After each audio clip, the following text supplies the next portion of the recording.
যার উপর একবার দুরূদ পড়লে 10টি রহমত নাজিল করে কে? 10টি গুনাহ মাফ করে কে? যিনি দুরূদ পড়লো তার স্ট্যাটাসকে 10 গুণ বাড়িয়ে দেয় কে? ওই হাবিব সাল্লাল্লাহু আলাইহি ইসলামের উম্মত হতে পেরে আমরা খুশি না বেজা? আমরা আল্লাহর রাসূল সাল্লাল্লাহু আলাইহি ইসলামকে আজকে জানার চেষ্টা করব কোরআনের আলোকে, ইনশাআল্লাহ। পড়েন। আল্লাহর হাবিব সাল্লাল্লাহু আলাইহি ইসলাম এতটাই মর্যাদার অধিকারী, ওনার স্ট্যাটাস এত হাই, উনি যদি ওনার মুখ দিয়ে কখনো বলেছেন ইয়েস, ওটা শরীয়তেও ইয়েস।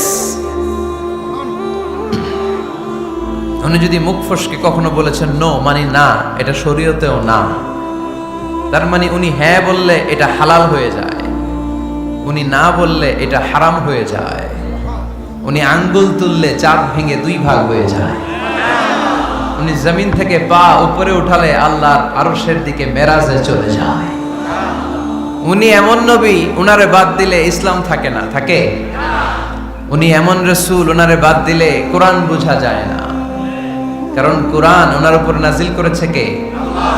উনি এমন হাবিব যাকে বাদ দিলে হাদিস বোঝা যায় না, কারণ এই হাদিস হচ্ছে এই প্রিয় নবীর মুখনিসৃত বাণী, ঠিক কি না? উনি এমন রাসূল যাকে বাদ দিলে সালাত বোঝা যায় না, কারণ সালাত কেমন করে পড়তে হয়, আদায় করতে হয় বিশ্বনবী হাতে কলমে শিক্ষা দিয়েছেন, ঠিক কি না?